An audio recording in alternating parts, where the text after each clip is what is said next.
You ever have that feeling like you're not totally in charge of your own thoughts? Like there's this constant tug of war going on inside your head. One part of you wants to focus, and the other part just wants to wander. Well, guess what? You're not imagining it. There really is a battle for the control tower of your mind, and it is happening every single second of every day. So let's just ask the question straight up. Who's at the helm? Who is actually flying the plane? Is it the calm, focused, intentional you, or is it something else? Something more reactive, more emotional, more automatic? The answer to that question, it changes absolutely everything. Okay, let's dive into this because this isn't just some philosophical idea. This is physiology.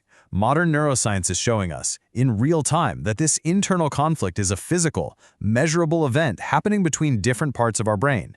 It is a biological clash for control. So to really understand this battle, you first have to meet the two opposing captains who are constantly vying for control of your mental ship. And believe me, they run on completely different operating systems. So on one side, you've got your frontal lobe, specifically the prefrontal cortex. Just think of this as your brain's CEO. This is the part that handles all the higher order stuff that really makes you, you. We're talking spirituality, your sense of morality, willpower, reasoning, and that all-important impulse control. Then on the other side, you've got your limbic system. This is your brain's alarm system. It's purely emotional, it's super reactive, and it's always on the lookout for threats. It's all instinct. Now, for you to be healthy and to flourish, that CEO needs to be firmly in charge. But here's the problem. A lot of things in our modern lives are systematically and silently weakening our CEO. And every time the CEO gets weaker, control gets handed over to that hyper-reactive alarm system. And a lot of the time, we don't even realize it's happening. 90. Just the number 90. What could this number possibly represent in the battle for your mind? 90 seconds. That's it. According to clinical research, that is all it takes for passive entertainment TV to begin shutting down activity in your frontal lobe, your CEO. It's literally designed to bypass your analytical, reasoning brain and plug directly into your emotional, reactive limbic system.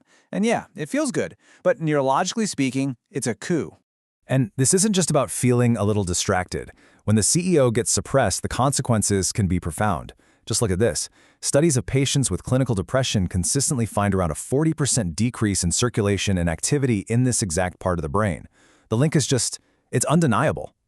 And it's not just TV, not by a long shot. There's a whole list of modern habits that act like hits on our CEO. Chronic sleep deprivation, diets that don't give our brain the right fuel, internet and screen addiction, a sedentary lifestyle, and then there's one that's often overlooked, suppressing our conscience. Every time we know what's right but we choose to do what's wrong, we physically weaken the moral authority of our own frontal lobe.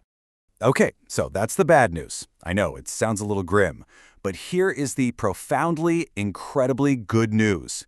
Your brain is not fixed. It's not set in stone.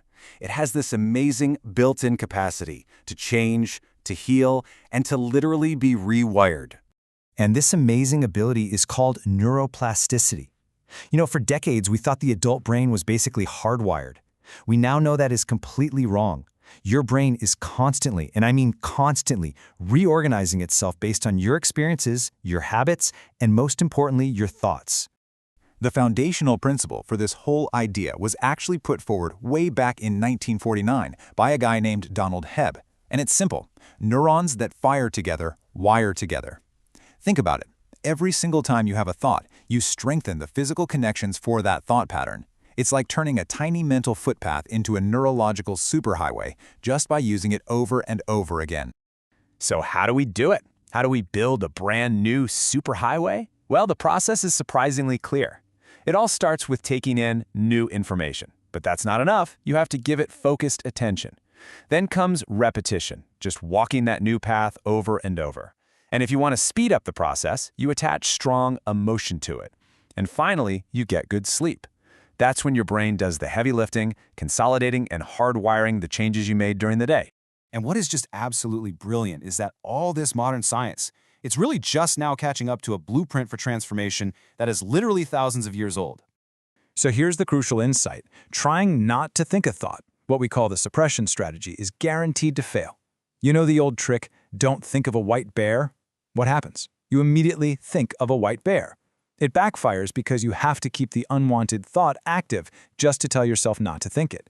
The only strategy that works is transformation. You have to actively fill your mind with a different, better thought. You build a new pathway, and the old one it withers from disuse. Now check out this ancient piece of advice from the book of Romans. It says, "Do not be conformed to this world, but be transformed by the renewing of your mind." Listen, this is not just a nice spiritual saying. It's a precise neuroscientific directive. It's saying, stop letting your environment passively shape you. Instead, you need to actively engage in a process of total mental renovation. And it gets even cooler when you look at the original Greek word for renewing here. It's anakanosis. Now, this doesn't just mean new, like a new shirt. It means a complete renovation to a qualitatively different and better state. It's describing a change in the very nature, the very quality of the mind, which is exactly what neuroplasticity makes possible. Okay, so we've got the modern science and we've got this ancient blueprint. How do we practically start strengthening our CEO brain and actually take back the controls? Well, the research points to a really clear set of practices. Regular physical exercise is one of the most powerful things you can do. It boosts blood flow and crucial growth hormones in the frontal lobe. Getting out in nature, engaging in purposeful spiritual practices, doing meaningful work, and, here it is again, getting a full 7 to 8 hours of sleep. All of these things directly contribute to putting your CEO back in the driver's seat. Now, it's really important to have realistic expectations here. At first, wiring a new thought pathway takes a lot of effort. It's hard work for your CEO, but you have to stick with it. Research suggests that after about 66 days of consistent practice, that new pattern starts to become more automatic. And over months and years, it can become your new default way of thinking. So ultimately, it all comes down to this. The battle for your mind is very real, but you are not just a spectator. It's one or lost one thought at a time, based on which neural pathways you choose to light up and strengthen. So the real question is, what new, life-giving pathway are you going to start wiring today?